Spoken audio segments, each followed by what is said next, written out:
Welcome to the Commentary Magazine Daily Podcast. Today is Wednesday, August 26, 2026.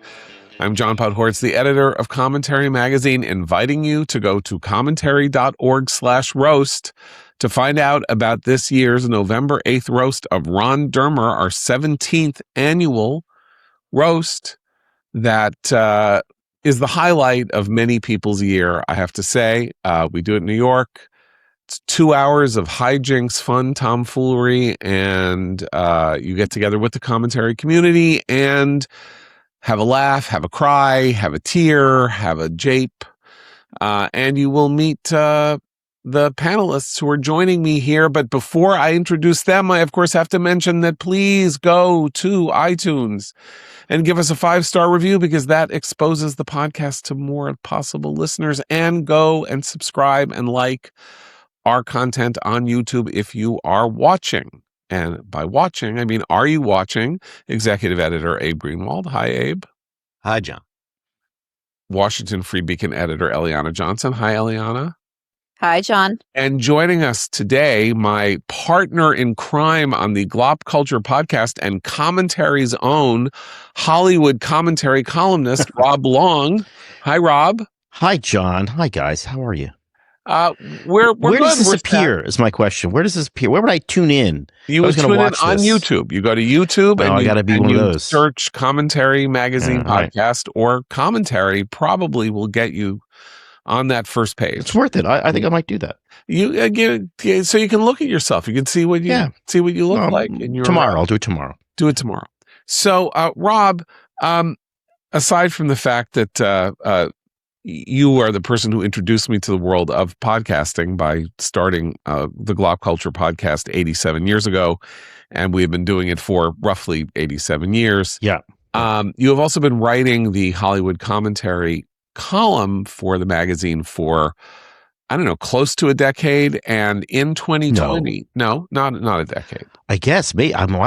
Maybe it may be, or maybe 8-9 years. Anyway, 6 years ago, as it happens, you wrote a really wonderful piece for us on the phenomenon that is, and now sadly was, Dolly Parton. In your role as a person who tries to explain the power, the variety, the bad, the good of popular culture in the pages of Commentary.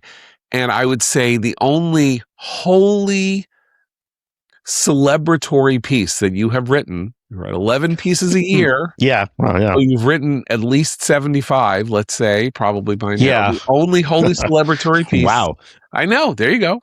That you have written for Commentary on the subject of American popular culture was your portrait of Dolly Parton and the role that she played. This piece was stimulated by a WNYC podcast that you had listened to called, I believe, Dolly Parton's America. Yeah. And with the passing of Dolly Parton yesterday at the age of 80, which has, I think, stimulated and really extraordinary outpouring of positive sentiment of a sort that we simply do not see in America anymore about anything. I thought it'd be great to have you on and to discuss just what it was, what it can be, that we all feel the loss and celebrate the life and understand that something extraordinary was going on with the life, the talent, the time, the production, the songwriting, the singing, and the celebrity of this child of Pigeon Forge, Tennessee, the fourth of 12 children, daughter of an illiterate farmer. Her birth, the doctor who delivered her was paid for his services in cornmeal. Her father, she appeared on a television show for the first time at the age of 10, a show her family could not watch because her home did not have electricity, running water, any kind of toilet facilities or anything like that. And there she was singing on television in Knoxville, and her parents could only listen to the radio by hooking up a machine to her to the car battery, and they listened to the Grand Ole Opry every day. Right. So The from hillbilly this, generator, they used to call it, I think. so Yeah. from this, to describe this as a modest life beginning would be to Yeah, I understate mean, by a it, factor of a it, hundred. there aren't that many people. But I was surprised when she died. I was surprised yesterday to discover she was only 80. Um, which is a completely legitimate age, but also only 80, which means that her life was mostly in color. But from Appalachia, it felt like black and white. So when she talks about Pigeon Forge, she talks about that part of Tennessee. She's really talking about a 19th century upbringing in a 19th century community, and she spans that. And I think the flickering, the weird staticky radio and the music and all of that kind of incredible explosion of creativity was going on in those hills. When they did those early recordings of people in the hills coming down, the Carter family, people like that, came down to Bristol, Tennessee, to record for the RCA, the Victor Recording Company. I mean, what they discovered was that people had been in those hills for 100 years singing songs that were centuries old. I mean, you can go to Wales and Ireland and Scotland and weird parts of England, and you can hear that music and you can hear those accents. So, she really is this kind of big American bridge to a past that I think that's kind of what people are feeling. All true. And the fact that she was this luminous character, this actually luminous person, and I would say this in a capital C, she's a capital C Christian, more Christian than anybody I've ever seen in life, is just kind of like sometimes what is it? You don't know what you got till it's gone. I think that's part of what the outpouring is. I mean, as you're right, I mostly write mean things about people that I don't like. And in this case, there's nothing you can't like about Dolly Parton. But one thing I did notice in looking through all the sort of the testimonies and people and the outpouring, for an artist, for a singer, a songwriter who's been working for 60 years of her life, 65 years of her life, some of it is about her great songs and her great talent and her amazing art, her amazing artistry, that she could write these beautiful songs that have lasted and have been recorded and recovered and covered by a million people, and they always sound better and different. And she can sing anybody's song and make it sound great. So she's a singer, songwriter, talent, all that stuff. But that is really kind of a smaller fraction of the outpouring of love people have for her. And I think that's really interesting, that she represents something that I think we lost. When I I was I just want to say, by the smaller part of the outpouring being about her songs. I've seen this too. The larger part is some sense of her herself, who she was. Right. And we're talking about from millions and millions of people who did not actually know her, who never met her. Yeah. Right. Yeah. Well, and then you get these letters, you get these things that have been circulating on social media, these letters that she would write out of nowhere. She wrote Eminem. That's a great letter. Having watched him on receive the Rock and Roll Hall of Fame award. And she just sat down, wrote him a letter, said, "Dear Marshall, we've never met. I don't really know much about rock music. I had heard that you were one of the best of the people who did this, and my word was that a remarkable performance, and I just wanted you to know that I felt this way about what you had done." And there were like 100 of these gestures, great and small. Yeah. Bruce Valanche, the sort of famous kind of one-liner writer for the Hollywood Squares and stuff like that, told a story about how he had put together a jukebox musical of her work that was touring Europe, and that she had written him very regretfully. This is recent. This is like in the last 2 years, to say that because she was intending to stage a similar kind of jukebox musical of her work on Broadway, she was going to cancel the rights that this show had to her music.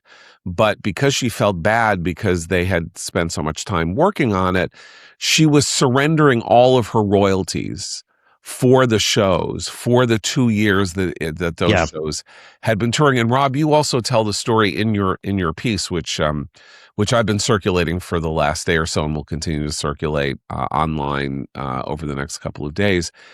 This astounding story about her rather harsh mistreatment by the person who brought her into major show business, Porter Wagner, and the incredible grace she showed him. Well, we don't even know how harsh it was because she never told us. But there was probably Porter Wagner was an older guy. He had a great country music TV show for years. Back when you'd say it was syndicated, when that meant something. I mean, it doesn't mean anything now. And she was this young, brash, overly made up girl from the hills. And as she described it, she was this tacky thing, and she appeared on this show, and she kind of displaced the more sort of traditionally attired, traditionally show business female country music singers. She became hugely popular on that show. It is probably the case, we don't know, that they had a relationship. She has never, ever confirmed it or denied it. She just doesn't talk about it. It is probably, although we don't know, a lopsided and abusive relationship she had with this guy. He was much more powerful and older and really controlled the show. And had signed her to a very restrictive contract. It was basically the contract he signed was like the Scientologist, a 1 billion-year contract, everything. You own everything. And she decided she wanted to go. She needed to and she's young. This is in her late 60s and or 70s, I think. And so she keeps asking him to leave. So she wants to go and fly solo, which is completely normal. And he just says, no. And one day she sits down and she writes the song, "I Will Always Love You." And she goes into his office and she plays it for him on the guitar. And he says, "Well, that's the best thing you've ever written. So I guess you better go." And he lets her out of her contract, sort of. It's a beautiful story, and it's true. It has a great finish too, a very incredibly heartbreaking finish. He lets her go, but he makes her life miserable for years. He sues her, he defames her, he tells her all this stuff. She finally has to cobble together $1 million. She gives him $1 million in cash in the early 70s. That's really hard. And she was not a rich person then. She's a working show business professional. And then life goes on. She goes supernova. Everybody knows Dolly Parton, and nobody knows Porter Wagner. He loses money. He loses everything. He's on his uppers, and she does this amazing thing. She buys his music catalog from his creditors, and then she gives it back to him. She just gives it to him. And when people ask why, and people have asked her, "Why did you do that? He was such a jerk." She says, "Well, I forgave him." I think she said it's all about grace. It's all about forgiveness. It's all about grace. And she's like, and she actually, she says it on the podcast, you can hear it in her voice. She kind of doesn't get why you don't get it. Not in a judgmental way, but like, why are you asking me? Obviously, this is what you do. And then the beautiful part is at the end, when he was in his literally on his deathbed, I think it was the day he died, she came into his hospital room and everybody left. And she came in with her guitar. And we don't know what song she sang to him, except that we know exactly what song she sang to him. And this is true. This is the way she lived her life. Her whole life was lived that way. And I can keep going on and on, but I'll just say this. The one thing that people say about it, I just said it, which is that something we've lost. Like, nobody on this call, nobody probably listening, has the talent to songwrite and perform the way she did. I can never write a song the way I can't write any song. I cannot play the guitar. I can't sing. Can't do any of those things. She had God-given talents that we can never, ever, ever approach. But the thing that people are celebrating about her, is how forgiving and loving and decent and honest and small c Christian she was. And that is available to all of us every day. You don't have to be able to play the guitar or sing or write a song to be a Dolly Parton. You just don't. And I think that is, if anything we can take away from her death, from her life and her death, it's that everything that's really important about her in the eternal sense is available to us every minute of the day. There's something else. Rob, you said she wasn't, I think if I heard you correctly, she wasn't like a traditional celebrity. But, we had a whole discussion on this podcast about the Met Gala and Mm-hmm. how weird celebrity has gotten, how deliberately weird and beyond the understanding of traditional Americans they've gotten. And there's something about Dolly Parton's celebrity that was so American and traditional, with the blonde hair and the big boobs and the glitz and the glamour, that I think is what people imagine when they imagine celebrity, and that was so much fun. She looked like she was having fun all the time, right? And she also looked like she vivacious. Got it. Yeah, right. And that she understood she was performing for people in a way that, like, the people walking in and out of the Met Gala who are purposely inscrutable are not. Like, she was accessible and understandable. But this is a very interesting comparison, because, of course, she did what they do, right? She took herself and reformulated herself physically. She was this tiny bird of a woman. So she started out by stacking, I assume, extensions on her head 5 inches higher than her skull. Wigs, right? Stacking them up. But wait, she had a very funny joke. Somebody said, "How long does it take to do your hair?" Yeah. And she says, "I don't know. I'm never around when they do it." Right. Yeah. And then, of course, she obviously had surgical enhancements and all of that. And she made that part. She said, "There is nothing real about me. People sometimes call me a dumb blonde, and I'm not even a blonde." And what's interesting about that is that she said, "Look, I'm the man behind the curtain. It's all one thing." That's what the celebrities of the Met, the weirdness of the self-transformations that celebrities do in the United States and have been doing forever and are still doing, that there is about them a self-seriousness, a humorlessness, and a self-hatred, I think. In other words, like, you're Lady Gaga. Legitimately for some of them, start dressing in dresses made of meat. Right. There's something in there that says, I hate myself. And Dolly Parton was saying, I need you to look at me. I want you to look at me. I want to be a kind of a singular figure, but I'm not going to pretend that this is the purest expression of who I am. I'm just I am presenting you with a character that I am kind of playing." And then it's interesting. Yeah, it's interesting. I should say about that. It's like, what's interesting about it is that she did all that and she copped to it. I mean, actually, one of her great lines she said on a David Letterman top 10 complaints that Dolly Parton has. It's just I think number 10 was. Or number 1 was like, "Nobody notices what a great ass I have," which is really, great. Like, so she had this kind of humor about everything, but the pure authenticity of her was in her work. The songs she wrote are amazingly true and emotionally honest. Right. And you just have to it's just astonishing. There's a lot of people who go up on them, and part of it is that I'm an old man, and I find current celebrities completely baffling. But some of the people walking up those steps in the Met Gala, I have got no idea what their work product is. Right. Like, I don't know what they do. We were joking about this too. Yeah. John knows them all, and I'm like, who are you, and who are you, and who are you? John is weird. No, but we have no reason to know, because they're not producing anything. All they are is who they are. All they are is a kind of human object moving through space that captures photographic or video attention. And of course, Dolly Parton would not be Dolly Parton. I mean, it's possible somebody like Dolly Parton, there were people who became celebrities like Dolly Parton. I mean, you can compare them at the same time.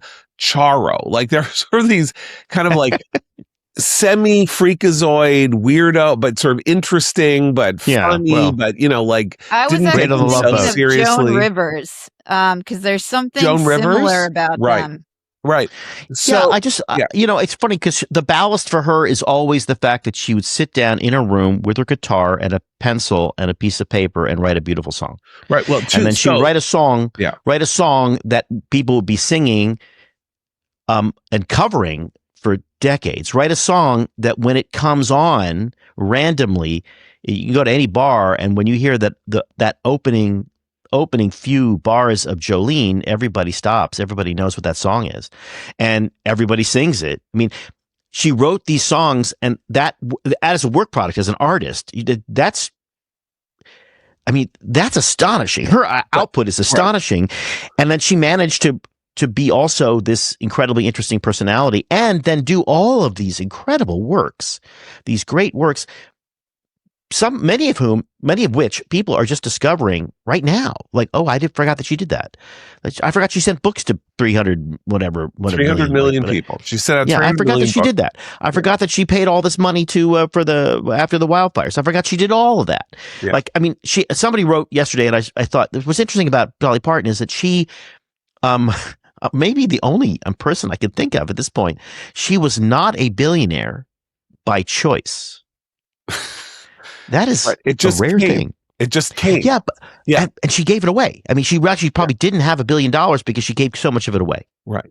So you mentioned Jolene, and Jolene is the that and I Will Always Love You, which I Will Always Love You, having been covered by 18 different people, and Whitney Houston making it a 10 million selling single hit and all of that.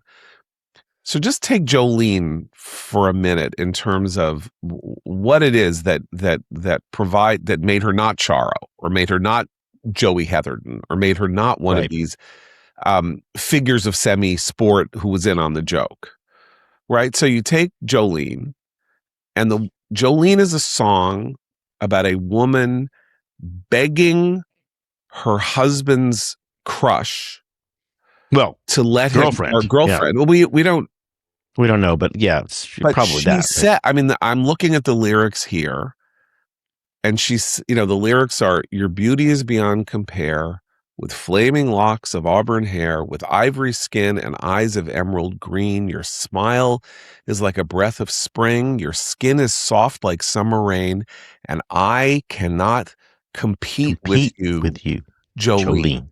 Yeah. I can easily understand how you could easily take my man, but you don't know what he means to me, Jolene." So a person who can write that, who can rip that out of herself as it's not a love song, it's not a hate song, it is something entirely original, and it burns into your head. Like all the greatest country songs burn into your head, because all the greatest country songs do this. They're not "I love you" in 32 bars, which is the classic definition of the American pop song. They go somewhere else. They tell a story, and the story is often quite dark, and it's about the struggles of working people who have very little except the relationships that they have in their life. She wrote that song the same day that she wrote "I Will Always Love You." Yeah. On the same day.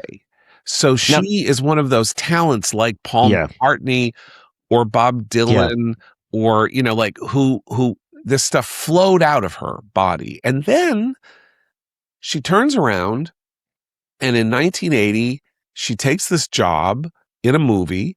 A lot of country stars did this. It was a big thing for country stars to make an appearance in a movie, to do Jerry Reed was in Smokey and the Bandit, and Chris Christopherson became a sort of semi-movie star and all of that. And so she gets cast in this workplace comedy about a bad boss with Jane Fonda and Lily Tomlin as this secretary.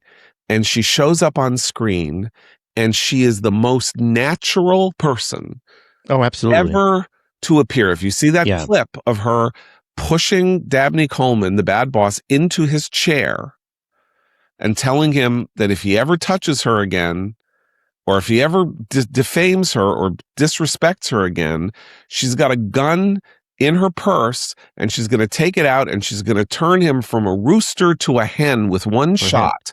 And she wrote that line. I am old enough. I am old enough to have seen that movie in a crowded theater, and that line killed people. It killed. And I think the reason she could write that line is because she had lived it. Now, she had probably lived it in a way that only retroactively she thought, wait a minute, why did I put up with that? Because that was the time. But and she said something interesting about writing Jolene and I Will Always Love You in the same day. It's like she said, yeah, it was the same day, but it really wasn't, because songs were always rattling around in her head. Uh-huh. And even when she said she went home from the set from 9 to 5, and she knew she had to she was going to write the theme. I think that was already planned, and she wrote it in her hotel room. No, I think she wrote it on set. I think she said. She played it. She sang it for them. She played it on the set. But but it was always kind of, for her, it was sort of bits and I think that kind of that's an example of the authenticity she brought to everything, which is like, well, what did I really live? What really happened? And I think what really happens when you are worried you're going to lose somebody you love is that you don't feel angry. You feel despair, unattractive. Yeah. You feel not worthy. Yeah. You feel like I can't compete. And that's a song that people, they often don't write. They write the other one. They write the, like, I Will Survive. Yeah. What's that great song? The Fist song. I forget the name of it, but it's a great song. As I forget who said, like, I'll punch you in the teeth if you steal my man. I'll let your house on fire. This one was more like, I know you can. Of course you can. Yeah. But you can't love him as much as I love him. Yeah. But it's just really beautiful. Just when you talk about 9 to 5 and writing that song, it's obviously not as deep a song, but the genius at work there, and that goes to show her sort of savvy, her show business understanding, is that, yes, it's a country song. It's also this great pop song for a mass audience, the 9 to 5 song. So two things about that song. Number one is that, of course, the great trick, the sonic, or the oral trick in that song is the sound of the typewriter, because they're secretaries, the three women. Nobody knows now. She was trying to figure out how to write it, and this is again her fakeness becoming real, that she was wearing these long acrylic nails. And as she was thinking about what to do, she started tapping the nails on the table. And she was tapping the nails on the table to a beat. And then she said, that kind of sounds like typewriter keys.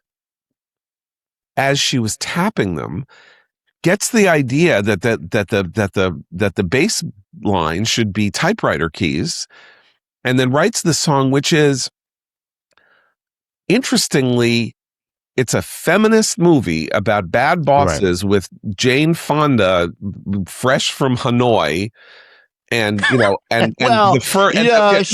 not fair. No, but She's been in those Robert Redford movies. But Jane Fonda, big feminist icon at that point. Lily Tomlin, and so she's writing this song that is part of this semi-feminist populist thing, but it's also a populist song. You're just a tool in the rich man's wallet, but you've got dreams he can never take away. That's Trumpian. That's Southern populism. Integrated into this, I need pay equity.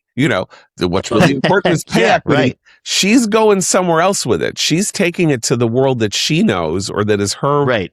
That is the truth of the world of the people who have been listening to her and following her, and therefore expands the writ of the ideological subject of that song and that movie to something that is way more universal than it might otherwise have been. Yeah, and she never had to come up with a rhyme for HR. Luckily, it was back then. I'm just just one thing. I just looked it up. I want to say the song I'm talking about is Loretta Lynn's "Fist City," which actually predates Jolene. But "Fist City" is the other version of Jolene. It said, like, if you look at my man, if you try to steal my man, I'm going to take you to Fist City. So that, like, it just shows you and that's more traditional, right? Right. The populist thing is interesting because she was scrupulous about never being political, never revealing her politics. And we don't know what they were. We really have no idea. And it's infuriating to people on both sides because they just can't. And I think on the left, I think what was most infuriating was that she refused to declare that she was truly a feminist and a liberal.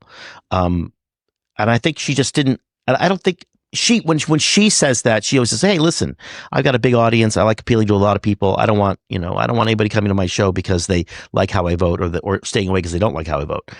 And I think that's partly true, but I think the other part of it was that she really didn't think that was what her job was. Well, Michael Jordan famously said, why wouldn't Michael Jordan talk about politics? He said, because Republicans buy sneakers too, right? He literally said that. You make this point in the piece that you wrote, her message was essentially Christian, not political, right? That it was, there is a way, I live by the golden rule. I live looking to express gratitude, to provide generosity, and to do good for myself by doing good for others. But she was also this incredibly canny businesswoman. And, there is a story 3 years ago, I went to Pigeon Forge, Tennessee, and went to her amusement park, Dollywood. And this town, which was I want to see pictures of that. Okay, sadly, it was me and my daughter, and I don't know that there are any surviving pictures. We were there for a very brief time, but that was a hard Scrabble, the hardest Scrabble of hard Scrabble towns, and of course now it's this kind of sort of lower middle class, working class entertainment center that not only has this extraordinarily successful amusement park, like the 5th or 6th most successful amusement park in America, but all these ancillary, rides, things, games, all that stuff, hotels. And you go to Dollywood, and there are two qualities that it has, one of which is that there's signage everywhere about how everyone should be respectful of the cleanliness. Everybody wants to have a good time. Please don't throw stuff around and leave garbage and, leave beer cans, and don't do that. And secondly, it was this bird sanctuary. She was obsessed with birds, and it became one of the world's foremost eagle and bird sanctuaries in the middle of this amusement park with like hundreds, with dozens of log rides and whatnot. Right. Yeah. So last night, CBS ran this hour-long tribute that was largely centered on an interview that she gave to Morley Safer at CBS at 60 Minutes, when the admittedly not very good musical version of 9 to 5 was on Broadway, which was, I think, 20 years ago. And so he went to Pigeon Forge with her. They did this. It was one of those, deep dive 60 Minutes things, 20 minutes, 40 minutes long, something like that. And he dug up a piece of footage that she said she had no memory of, which is that she had done a special, I think, on ABC in the 1970s. And her family... Oh, right. The Christmas special. Had appeared on the special. Remember, she was the 4th of 12 children, and her mother and I think 4 or 5 of her siblings were on the show.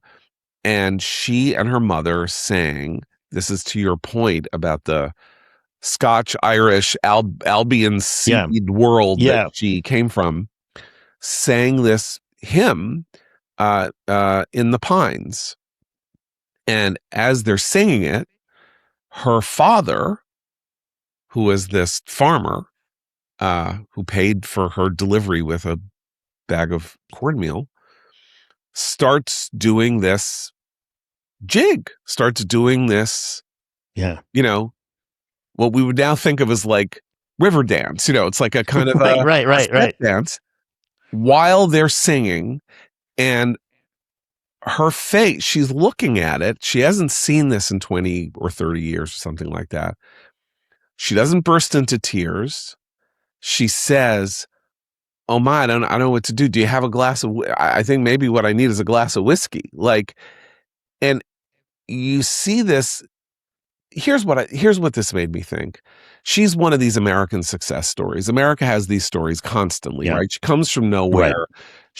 And America's the only country on earth practically where this can happen. right? Because social stratification is very complicated. And one of the things I worry about as we look at 2026 and we look at everybody in show business just as an avatar of this. So everybody in show business came from nowhere, right? In the 20th century, Judy Garland's father ran a theater and then he kept having to other leave troubles. town after town because he was at 4 a.m. Yeah, they had to leave town because he had been toying with a young man somewhere on the gazebo, and every Joan Crawford was a hooker. I mean, it was like everywhere you look, there were these people from nowhere who became something. And country music is the ultimate. You mentioned this famous moment in 1927 when this guy from RCA Victor went down south and started recording these people in towns and discovered Jimmy Rogers, the singing brakeman, and the Carter family. The whole Carter family, yeah. And basically invented country music as a genre or as a recording thing. And you look now and maybe this is a weird thing for me to say given my provenance, but I don't really think so. Half the people in show business in 2026 are the children, the grandchildren, the great-grandchildren of famous people. Right. And Gracie Abrams, the singer, who is the daughter of J.J. Abrams, the movie producer. Half of, Margaret Qualley is the daughter of Andy McDowell. Like you go on and on and on that people are, that even show business, even the most meritocratic of institutions is starting to develop some kind of an aristocratic primogeniture structure where people get a leg up and make it. It's not that you can't make it another way, but that really didn't exist. It didn't exist in country. That's for damn sure. I mean, there are only like 2 great country acts even now that I think, or famous acts that are sort of like heritable. There's some Roseanne Cash, who was Johnny Cash's daughter, and Hank Williams Jr., who was obviously the son of Hank Williams. But all these people came from the kind of circumstances that Dolly Parton had come from. And now, just as we worry that there's something going on in America where social mobility is at risk and entrepreneurship is at risk because income inequality is leading to all sorts of weird valences, it unnerves me a little, I have to say, sort of watching this. Yeah, I mean, with the Dolly part of that is, I separate all those components because she's just too big to think of as a unified thing. The money part is really interesting because she grew up, she had been the lowest 1%. I mean, at that point, she was in Appalachia in the 40s. That's broke. That's like, those old photographs you see, documentary photographs. How do people live this way? And she made a whole pot of money, and she knew how to do it, knew how to run it, and knew how to give it away too. So that's something. And she did it because she could sing and she could play the guitar and she could write music. And so the American story for Dolly is she was not primarily a celebrity, not primarily a performer in terms of her income. She was a creator. She was an entrepreneur. She owned the property. She was she was an owner, right? And all the royalties are sort of rents, rent-seeking, capitalist pig, right? So you separate that away and say that's a great American story. Really, I think it really is. But then you also have this kind of she is detached from all of the things that we think we need to do and things that we need to say and all the flags we think we need to fly. And she was completely detached from that. And instead, she just had faith in her faith, and she decided just to live the way it told her to live. And I think that what disquiets me about our current situation is that you could be, and I don't mean this as who am I to could criticize somebody who got rich, but it used to be in America that you did have to be a rent-seeking capitalist pig who owned stuff or invented stuff. You had to come up with a Model T, or even for that matter, Facebook, right? You had to do something to have generational wealth. And I think what disturbs me about the economy today is that there are people who simply are CEOs of publicly traded companies who end up their tenure there. And I understand the shareholders say it's okay, whatever, but they leave with such a massive, massive amount of wealth that their great grandchildren probably don't have to ever work. And I'm not crazy about that. But then on the other hand, what Dolly teaches us is that there is no reason for you to be a jerk.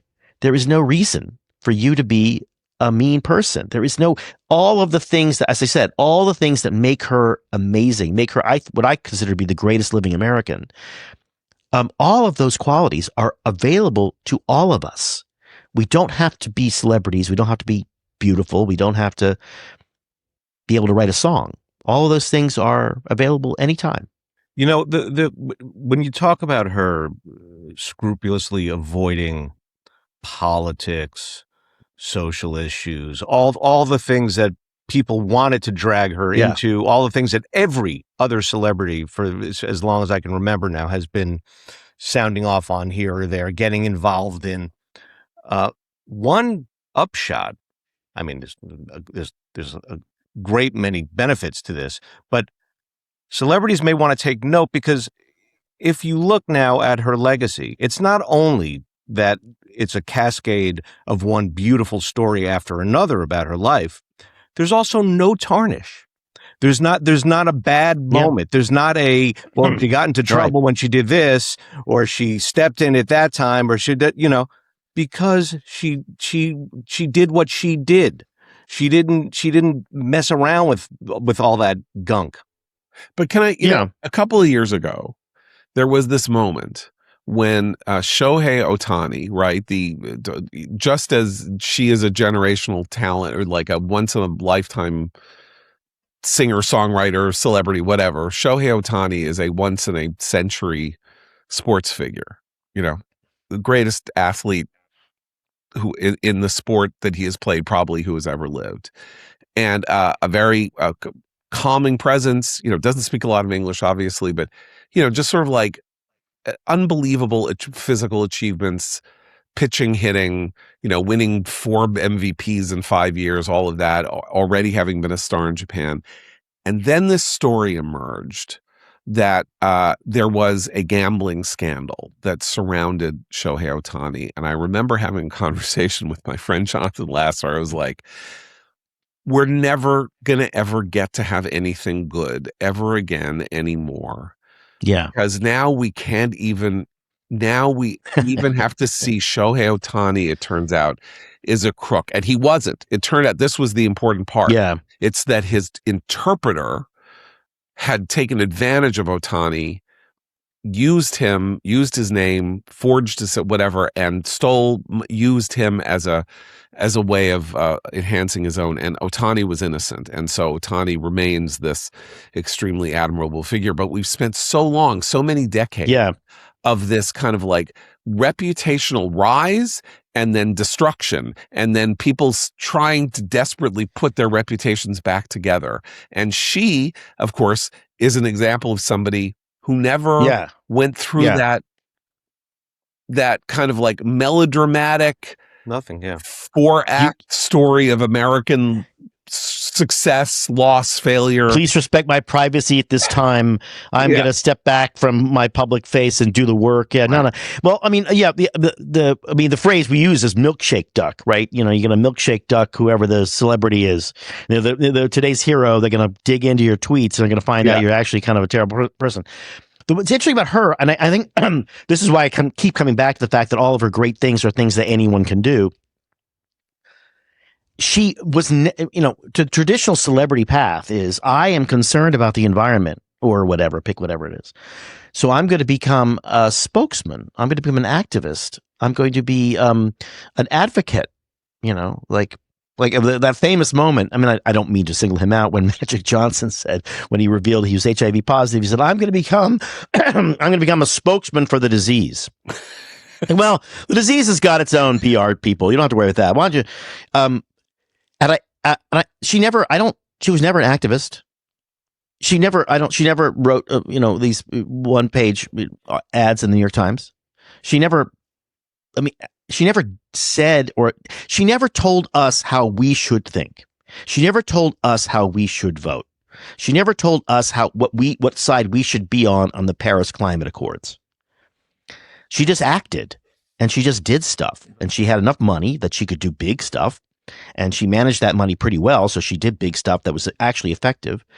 I mean, she is a model not just for celebrities and not just for people who want to live a decent life, but she's also a model for people who want to change things, because she managed to do a lot of good and spent her money pretty effectively in ways that did not require us to listen to a speech by Dolly Parton about why we voted wrong on a water bill. But, Eliana, I was thinking here about the point that I had made earlier about, sort of like the Nepo baby world of show business. And it ties to this interesting fact about American politics. So if you go back from, if you date 1960 as the moment at which America moved into the era in which we're living now, we have this phenomenon. Before 1960, we had a president who went to West Point. We had a president who didn't graduate from college. We had somebody who'd gone to Princeton. Mostly our presidents were people from relatively modest circumstances, backgrounds, were not part of an elite.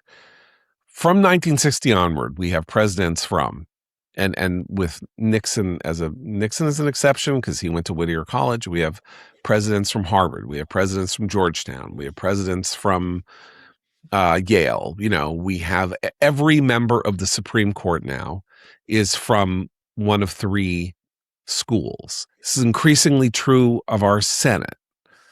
All of that. Now, that's fine. People win elections. Voters get to pick who they vote for. This lack of connection, though, which is why we're having this authenticity crisis in American politics. People have this total lack of connection to the way very ordinary people or struggling people live. It's not at their fingertips. They didn't move out of it into another realm. They're imagining and having consultants help them try to figure out what it is that a person who is the Dolly Parton family equivalent in 2026 would like to hear from you when you have nothing whatsoever in common with them. What can they say to make you like them or to make you think that they care about you? And that is a real change in American life. And it's not good, I don't think. I think there are two phenomena. One is the one you talk about, and the other is the phenomenon that I was thinking about as you all were talking, where Abe said, these celebrities should keep in mind that they're alienating people. It's what Michael Jordan said, that Republicans buy sneakers too. I don't think that most of them care about that. It's the phenomenon we see in journalism, where for them, the public platform and the power they accrue with their celebrity, they believe it is incumbent upon them to do politics with that power in the same way that journalists believe it is incumbent upon them to do politics with journalism. They are not really in the journalism field, they are in the politics field. And these celebrities, they may be actors and singers, but Bruce Springsteen believes it is incumbent upon him to do politics with his art. They cannot separate the two. And I think as religion has declined in American life, This is their religion. They do not believe, they do not want Republicans to consume their art. And if Republicans don't go to their concerts, they do not care.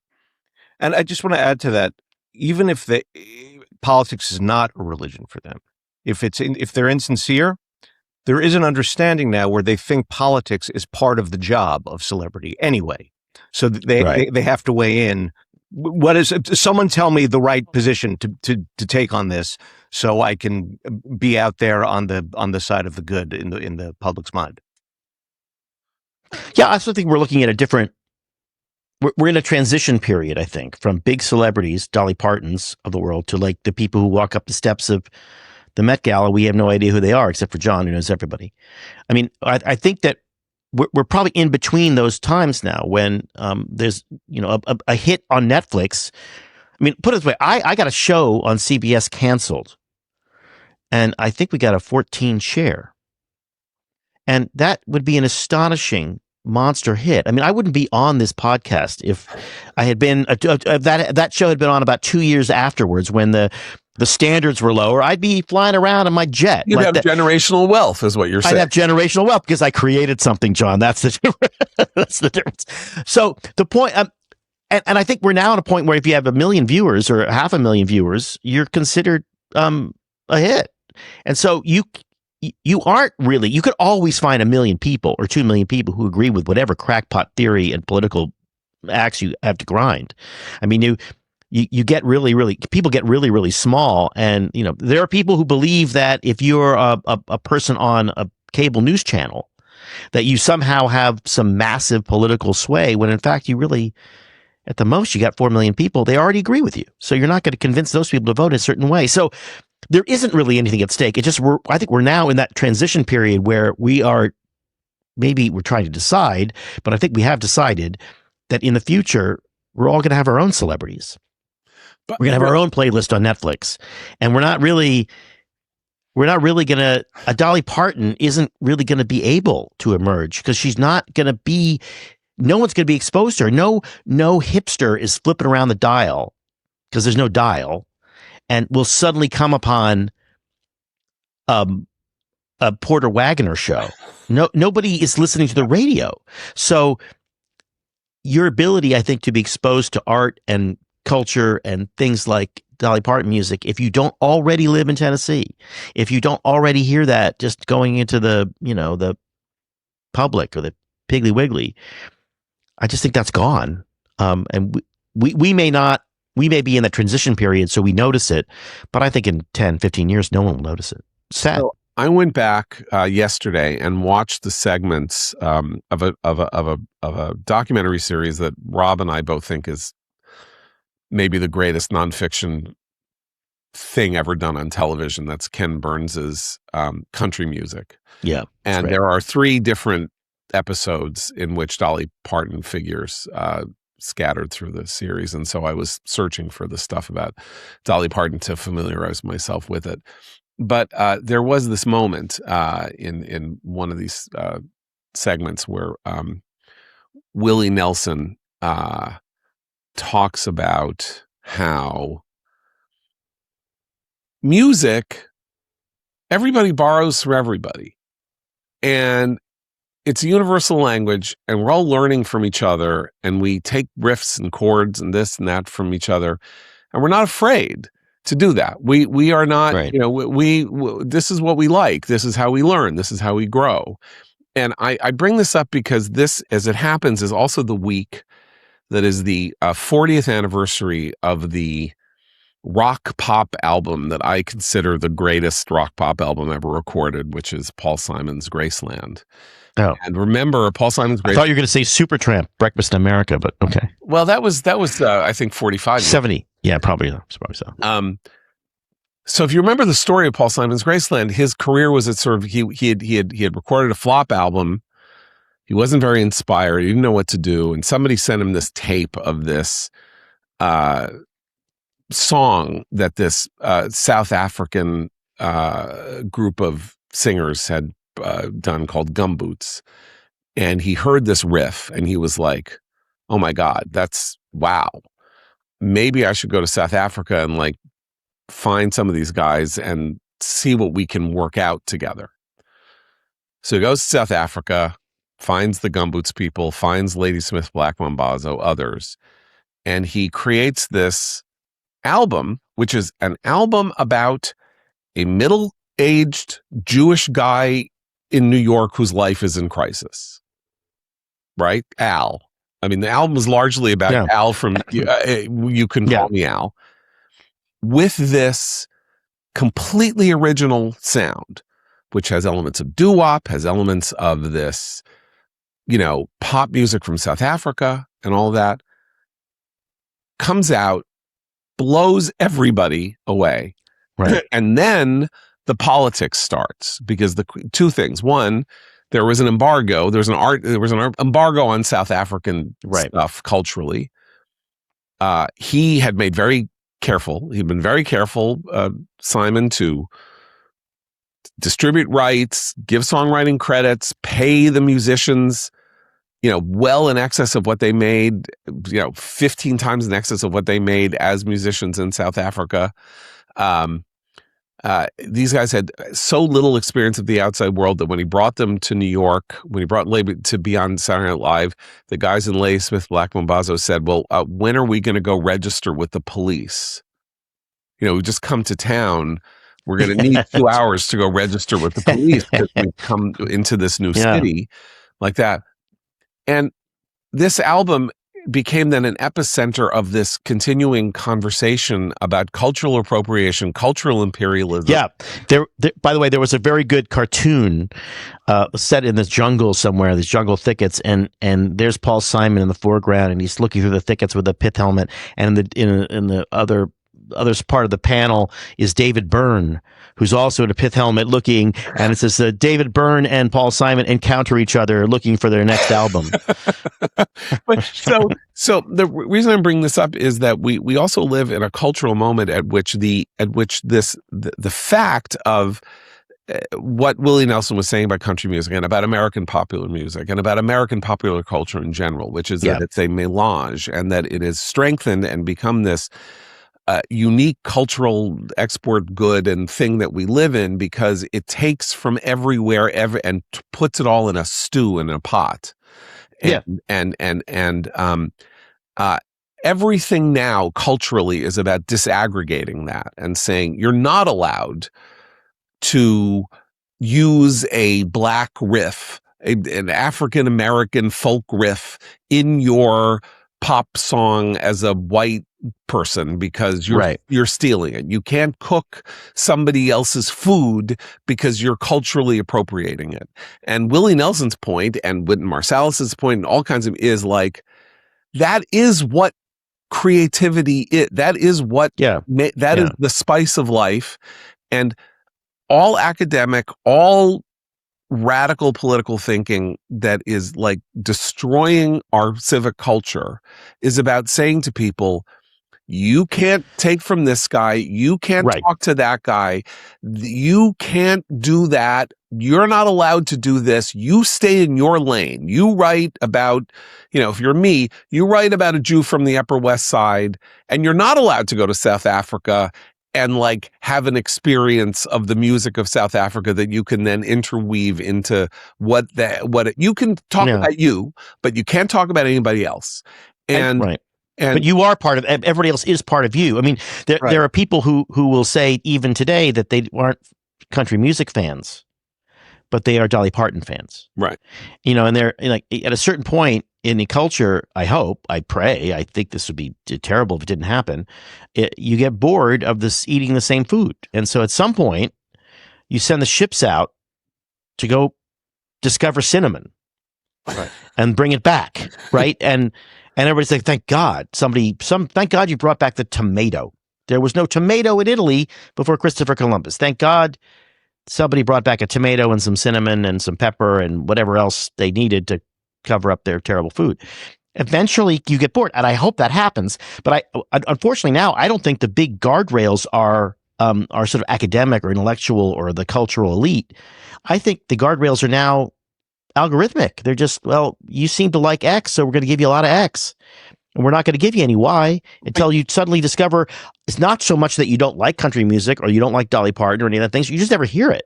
You're never going to encounter it. You have no random moments in your life where you taste, try, hear, see, smell something unusual. That is also alluring. To both Rob, that point, and to John, your point about taking from here and taking from there, and blending. It's not only that it's the spice of life; it is the culmination of our common humanity. It's like when you find something that someone else did from another part of the world, and you find it beautiful. That's the what more could you want out of human creativity? And so to Rob's point, I mean, this sort of blends both Rob and John's point. So yeah, it's true that you're not allowed to take this from someone else anymore, and you have to stay in your ethnic lane or your whatever lane, your identity lane. Yet, there are these channels on YouTube that are extraordinarily popular, and they are designated to, say, Black rap fans listening to rock records for the first time. Yeah. And they get these massive audiences. And by the way, they're great for the very reason I'm saying, because there is something beautiful. It's beautiful second and third hand to recognize when someone else recognizes that there is a great piece of art that they hadn't been exposed to because of cultural boundaries. Yeah, so there's these two young black kids hearing the opening licks of Jolene for the first time. Yeah, and it's incredibly astonishing. They are freaking out. They love this part so much that just because it's great. It's a great opening to great pop song. I would just say, because I don't know how long you want to go, but I would like to blow your mind a little bit by saying that this is all summed up. I think this great idea of it is summed up in the Quran, in Surah 49 from the Chambers. It was a very short little chapter. I don't think they call it chapter in the near the end, which goes like this: goes, "O mankind, we created you from male and female, from every to every nation and tribe, so that you would recognize each other." Now, there's not that much in the Quran that's, you'd want to put on a Hallmark card, but that is definitely one of them. And it's true. Like, it's like, what's the point of all of us listening and being different people if it's not where I can discover each other and listen to, the truth is that once you listen to, I'm going to get in trouble. Once you listen to one Ladysmith Black Mambazo album or song, you got it. Like, okay, I get it. Yeah. Like, you kind of do want Paul Simon to integrate it into a pop song. Right. But it's still kind of I wouldn't have heard it otherwise. Just to finish in the, manifold ironies of how cultural exposure works. So I didn't know anything about country music, and I was in my early 20s living in Washington, D.C., and one Saturday afternoon, I was driving to Annapolis, Maryland from Washington to meet somebody and have dinner, and I had on not a country radio station, but the public radio station, WAMU, which had on a show called Native Roots or something like that. So I assume it was supposed to be bluegrass, which is, of course, culturally acceptable in the NPR world. But the disc jockey puts on this song, which is called, and I'd never heard anything like it, "Country Boy Will Survive" by Hank Williams Jr. So in this song, which is very dark and has this very dark inflected rhythm, the chorus is, we say grace and we say ma'am, and if you ain't into that, we don't give a damn. And then he tells this story about how he had a friend, met this guy was living in New York, he gets mugged and is killed. And for $43, Hank Williams Jr. says, my friend lost his life. And then on this public radio station comes this lyric: I'd like to spit some beech nut in that dude's eye and shoot him with my old 45 because a country boy can survive. And I'm on Route 50 driving to Annapolis, and I go, whoa, what on earth is this? And it was like this door opened, right, to this whole aspect of American culture that, aside from the fact that I had seen Coal Miner's Daughter at the movie theater, I knew absolutely nothing about. And I was like, I got to hear more of this guy. Who influenced him? Where did this come from? All of that, and became a pretty serious listener to country music at that moment. I've gone through many iterates. It was 40 years ago. But I'm a Jewish kid from New York, driving in D.C., listening to WAMU, the most left-wing radio station in America, playing on its bluegrass station I would shoot a guy dead who mugged my friend for $43, and I would be happy that I did it. And I'm like, this is also America. This is part of an America that I am really interested in. And you're right, but I mean, part of the thing is, if the algorithm leads everything to, sameness, that will explode. People will get bored. They get bored. I hope they get bored. Yeah, I hope they get bored. Maybe they may not. So hypnotic that they won't get bored.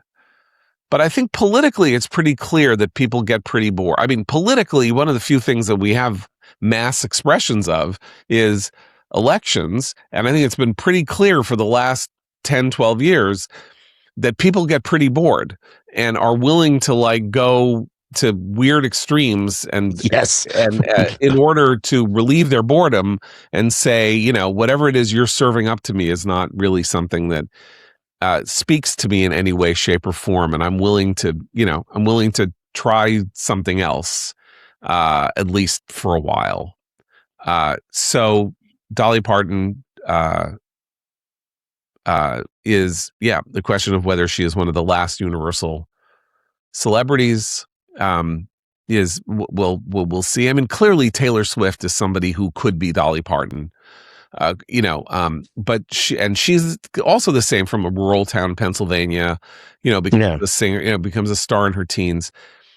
But she's weird. She's got a weirdness to her. Like, she does not seem like an authentic. What she doesn't have is that, what appears to be that hardcore of some kind of real self that Dolly Parton obviously had every second of her life, that she had no question who she was, what she believed, and that her purpose in life was not only to maximize her God-given talents and to, make her mark on the world, but to do what God commanded her to do, because she was constantly tell this story about how the people on the Dolly Parton podcast at WNYC, another public radio station, say to her, "What do you think of Donald Trump?" And they want to know why she didn't, when she was at the Emmys with Jane Fonda and Lily Tomlin, and they're all, the three of them, reunited, the cast of 9 to 5, and Jane Fonda and Lily Tomlin, Jane Fonda, of course, fresh from Hanoi. According to John, he's never left Hanoi, as far as I'm concerned. They said they did some Trump material, Trump slam material, right?